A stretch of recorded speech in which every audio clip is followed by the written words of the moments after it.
Hey everyone, Joe Ramsett here, excited to dive into the resource I found for this week. So this week we talked a lot about the implications and roles of state staff and also teacher education or teacher prep programs.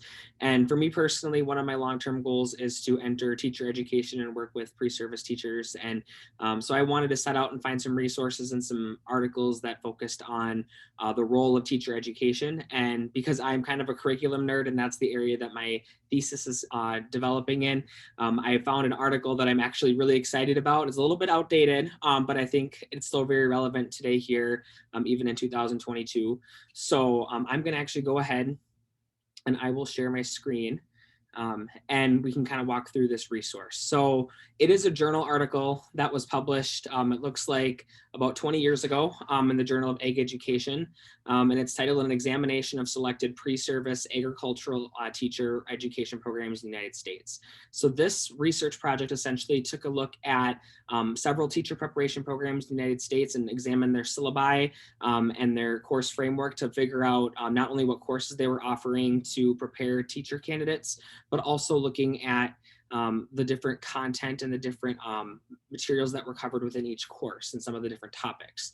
So I'm going to go down to a chart that I actually really found interesting. So these are the universities that participated in the study, by the way. So I did not find my alma mater, University of Minnesota, on there, but University of Florida was one of the schools that participated in the study.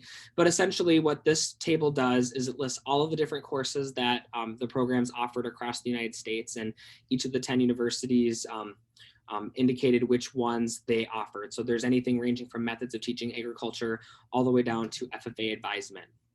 And essentially, if the course or the program offers that course, there's an X next to that course. So they left it anonymous. They didn't want to indicate which universities aligned with each course offering or rotation.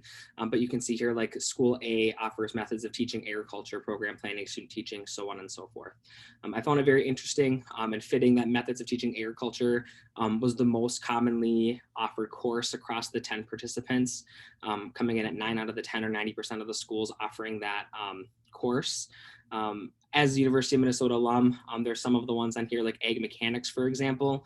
That was a course that was offered within our ag education department and wasn't an outside like you'd find like in a horticulture, animal science department. So I found it interesting that a couple other schools offered ag mechanics in-house within their ag education and communications departments.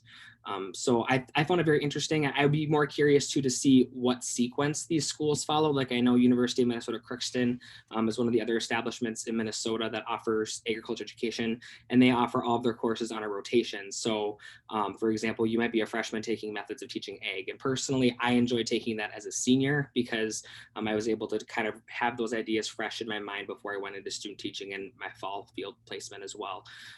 So I would be curious to see what the sequence of these courses would be too within these universities, especially some of the smaller ones. I'm assuming that because of the department sizes and the amount of students they have in their programs, they would have to offer them on a rotation, and you wouldn't really be in a true tight-knit cohort, and you would be together with everybody in the entire department.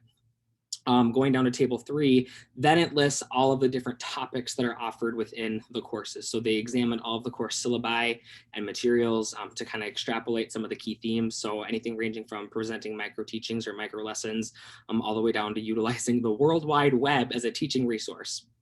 Now, in the conclusion section and later on in the article, they do mention that obviously, there are other topics that are presented in the courses that are not listed specifically on the syllabus. I know for me, when I'm teaching the animal science class, like I might not spill out every single thing I talk about in my syllabus, but things come up as students ask questions or talk and engage in dialogue. But these are the specific things that were listed on those course syllabi and that they're able to pull out. So obviously presenting micro teachings and micro lessons is very important and something that probably every single teacher prep program in ag ed does, just because we have such a variety of different courses that we teach and different unique methods, whether that be in a laboratory setting or a traditional classroom setting or even in a land lab. And things like legislation, obviously as an ag teacher, you're also serving the community. So community relations, And also, obviously, this was in the early 2000s. So utilizing things like the internet or some other newer, more novel resources. I'm assuming today in 2022, if we were to reconduct this study, there'd be some other things on here like drones or precision ag that would be listed as topics that you might would cover within the courses. So again, I found this to be a very phenomenal, interesting resource, especially as we examine what courses are offered. I have to give a props to the University of Florida as well. I know when I was an undergrad, I enjoyed going to the University of Minnesota just because it was close to home, and that was very important to me at the time. But I'm looking at some of the courses that are offered at the University of Florida. It seems like it's very diverse and lots of opportunities for those candidates to feel prepared to enter the classroom. So thank you for watching, and I hope you have a great rest of your day. Take care.